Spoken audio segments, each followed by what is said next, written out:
And then we're going to talk about what could be the possible scenarios as to where this conflict is headed. But first up, the immediate impact this has. Of course, the oil market, there's already been a 7% increase in the Brent crude. Immediately, the moment these tensions started flaring, it's been 36 hours. So oil market is the first impact that's likely to be there and also is already being seen. Airspace has been closed. Let's keep moving ahead. The airspace closure, it has taken place in Iran, and also it has happened in Israel, where the airspace has been closed. Next, aviation routes have been disrupted. And this is something most global airlines around the world are facing, that the entire region is now seeing disruption in terms of how flight routes have been changed. Next, nuclear talks with Iran are effectively dead. In Oman on Sunday is when the next round, the 6th round of talks were to be held. But in the backdrop of these tensions, they pretty much look dead at this stage. Diplomacy doesn't have any option, any possibility right now. And lastly, well, war fronts from Lebanon to Yemen to Iraq are in the play here. We mentioned, and I spoke about the Iranian proxies earlier, viewers, and all this could be extremely significant, and it will have impact on the US bases as well that are there in the region and American presence. Next, let's talk about the scenarios that could exist.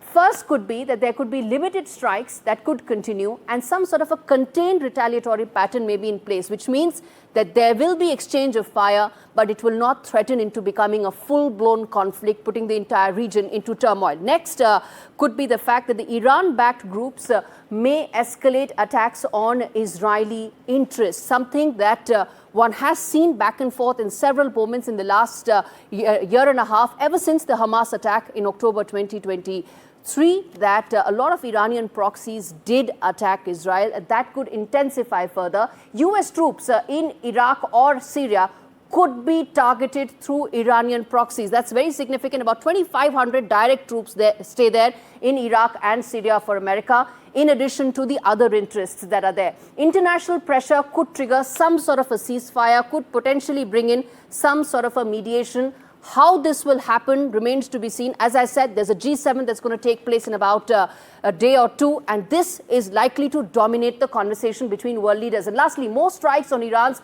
nuclear facilities could trigger a war-like situation. And that is something that the world right now is wary of, because it looks like the commentary that's coming in from the Iranian leadership is indicative that they are willing to escalate this further. Lastly, I'm going to put out the comparison between Iran and Israel. Some of this is not reflective of what's actually on ground, but this is what the comparison is in terms of the military personnel. Of course, Iran is a much larger country.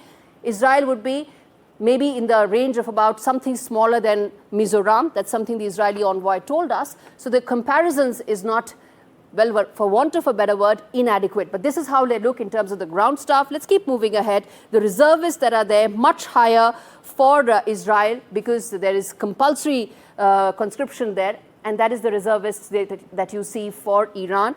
And as far as the Air Force, that is where the real distinction comes in. Let's put that out as well. The Air Force comparison that exists between Israel and Iran, that is where the distinction is. Israel has one of the most advanced air forces for Iran. A lot of people have been anticipating, and in fact, Israel has also been anticipating the impact will come in from the ballistic missiles, which is where their strengths lie. And let me now get in Michael Feller, who's a geopolitical strategist, to understand how does he see some of this panning out. He joins us live on the broadcast. Michael, we've been putting out all the visuals on our screens for our viewers to understand how fluid and volatile the situation right now is in the Middle East. Talk to us about how do you see this panning out going forward. Many feel diplomacy is unlikely to have a shot. What's your take on the possibility of a mediation there? Yeah, thank you for having me today. And it's still a very fluid situation, of course. We're in the first 36 hours of this conflict, and no clear pattern has yet emerged. The base case scenario for these situations tends to be that they neither escalate nor de-escalate for a few days. And we've already seen patterns of retaliation in previous Israel-Iran confrontations. The difference this time, however, is that Israel has stated essentially its objective is regime change. It's not just to neutralize Iran's nuclear capabilities or alleged nuclear weapons capabilities, but it's regime change that they're after. And regime change is obviously more than a red line for Tehran, and that's why I think they're treating this as war. Indeed, and on both sides, there has been some immediate impact, but the kind of impact that Iran has felt with its top military leadership being 90% of them being impacted, 90% of its nuclear scientists being completely eliminated right now, it seems that a large part of Israel's objective in its first round has been achieved. Yes and no. In terms of that nuclear apparatus, yes, they've decapitated the head of the snake, so to speak. But Iran is a very large country, and Iran has a very large military. And there are plenty of other leaders who can still coordinate command and control. So this is by no means over. And we've already seen strikes on Tel Aviv, which have gotten through the Iron Dome. So essentially, the way I see this is Israel has won a tactical victory, but strategically it may have walked into a disaster.